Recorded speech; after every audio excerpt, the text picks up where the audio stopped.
মাজবাটৰ ভয়ংকৰ গণধৰ্ষণৰ ঘটনা ইতিমধ্যে আৰক্ষীয়ে এনকাউণ্টাৰ কৰিছে অভিযুক্ত হাফিজুল ওৰফে অভিজুল ইছলামক। মাজবাট ঘটনাৰ মাৰ নৌজাওঁতে ঢেকীয়াজুলিতো সংঘটিত হৈছে ভয়ংকৰ গণধৰ্ষণৰ ঘটনা। সমগ্ৰ ঘটনাক লৈ প্ৰতিক্ৰিয়া উত্তৰ পূৰ্বাঞ্চল সংখ্যালঘু ছাত্ৰ সন্থাৰ। ঘটনাক লৈ তীব্ৰ গৰিহণা কেন্দ্ৰীয় সভাপতি বদৰুল ইছলামৰ। ভণ্ড নৰাথাম হাফিজুল ওৰফে অভিজুলৰ নিজ মাতৃয়ে পলাই ফুৰা পুত্ৰ তথা দুই পাষণ্ডক গ্ৰেপ্তাৰত আৰক্ষীক সহযোগিতা আগবঢ়োৱাত মাতৃকো ধন্যবাদ নেতাগৰাকীৰ। অপৰাধীৰ যিহেতু কোনো জাতি নাই, গতিকে অপৰাধী কোনো কালেই যাতে সাৰি নাযায় তাৰ বাবে প্ৰশাসনক আহ্বান নেতাগৰাকীৰ। আটাইকেইটা অপৰাধীকে ফাঁচি দিয়াৰ দাবী। সংখ্যালঘু এলেকাত ক্ৰমান্বয়ে বৃদ্ধি পাইছে এনে অপকৰ্মৰ ঘটনা। এনে নৰপিশাচে বদনামী কৰিছে আমাৰ সংখ্যালঘু সমাজক। সংখ্যালঘু সমাজে মিলি এই ধৰণৰ নৰপিশাচবোৰক যাতে এঘৰীয়া কৰে তাৰ বাবেও জনায় আহ্বান। এনে অপৰাধীৰ মৃত্যু হ'লে জানাজাত যাতে কোনো সংখ্যালঘু লোক উপস্থিত নাথাকে তাৰ বাবেও আহ্বান জনায় ৰাইজক।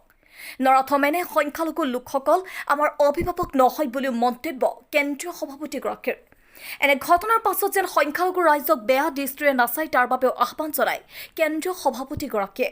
অপৰাধী বা বেয়া মানুহৰ কোনো জাতপাত নাই। সকলো ধৰ্মীয় ধৰ্মৰ মানুহৰ মাজতে জাতিৰ মাজতে এনেকুৱা ধৰণৰ মানুহ থাকিব পাৰে। কিন্তু আমি দেখিবলৈ পাইছোঁ বিভিন্ন সংবাদ মাধ্যমত যে আমাৰ সংখ্যালঘু সমাজত এনেকুৱা ধৰণৰ মানুহৰ প্ৰভাৱটো বেছি হৈছে। কেতিয়াবা আমি এই পাখণ্ডবোৰৰ কাৰণে আমি বদনামী হওঁ, মানুহে আমাক বেয়া চকুৰে চাই, নিজৰ পৰিচয় দিবলৈ আমি লাজ অনুভৱ কৰোঁ। গতিকে এই পাখণ্ডসকলৰ বিৰুদ্ধে সংখ্যালঘু সমাজ আৰু সংখ্যালঘু দল সংগঠনতে উঠি পৰিব লাগিব। এইবোৰক আমি বয়কট কৰিব লাগিব। সামাজিকভাৱে এওঁলোকক এঘৰীয়া কৰিব লাগিব। এওঁলোকৰ যদি মৃত্যু হয় আমি তেওঁলোকৰ জানাজাত যাব নহ'ব। এনেকুৱা ধৰণৰ আমি কাম কৰিব লাগিব, যিটো কাম কৰিলে এওঁলোক মানসিকভাৱে হওক কিবা ক্ষেত্ৰত তেওঁলোকে শাস্তি পাব। আৰু যদি শাস্তি নাপায় তেতিয়াহ'লে কোনোদিনে এওঁলোক ঠিক নহয়, সমাজখন আমাৰ ঠিক নহয়।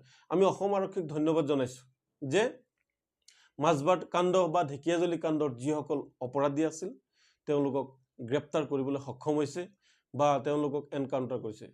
চাওক, আমি যেতিয়া লাওখোৱা অভয়াৰণ্যত দুজন ভাই ককাইক তেওঁলোক আৰক্ষীয়ে এনকাউণ্টাৰ কৰি মাৰি পেলালে, বাতৰিত জানিবলৈ পাইছোঁ। আমি সেই কাণ্ডৰ প্ৰতিবাদ কৰিছিলোঁ, কিন্তু আমি মাজবাট কাণ্ডৰ প্ৰতিবাদ কৰা নাই। কাৰণ মাছমৰীয়াক এনকাউণ্টাৰ কৰিছে আমি প্ৰতিবাদ কৰিছোঁ, কিন্তু মাজবাট কাণ্ডক আমি প্ৰতিবাদ কৰা নাই। মাজবাট কাণ্ডত আমি সংখ্যালঘু দল সংগঠন, আমি সংখ্যালঘু ৰাইজে আমি সহায় কৰিছোঁ। গতিকে আমি পুনৰবাৰ কৈছোঁ যে যিসকলে এই অপৰাধীৰ লগত তুলনা কৰি সংখ্যালঘু সমাজখনক বেয়া দৃষ্টিৰে চাব বিচাৰে বা বিভিন্ন সামাজিক মাধ্যমত বেয়া কথা কয়, মই তেওঁলোকক অনুৰোধ জনাইছোঁ, এই পাখণ্ডসকল সংখ্যালঘু সমাজৰ অভিভাৱক নহয়। এওঁলোক হ'ল পাপী, এওঁলোক হ'ল সংখ্যালঘু সমাজৰ এটা কালিমা সনা এগৰাকী এওঁলোকৰ পাখণ্ড। এই পাখণ্ডসকলৰ লগত সংখ্যালঘু সমাজৰ কোনো উঠা বসা নাই আৰু তেওঁলোকক আমি বৰ্জন কৰিছোঁ। Bureau' report, detox any.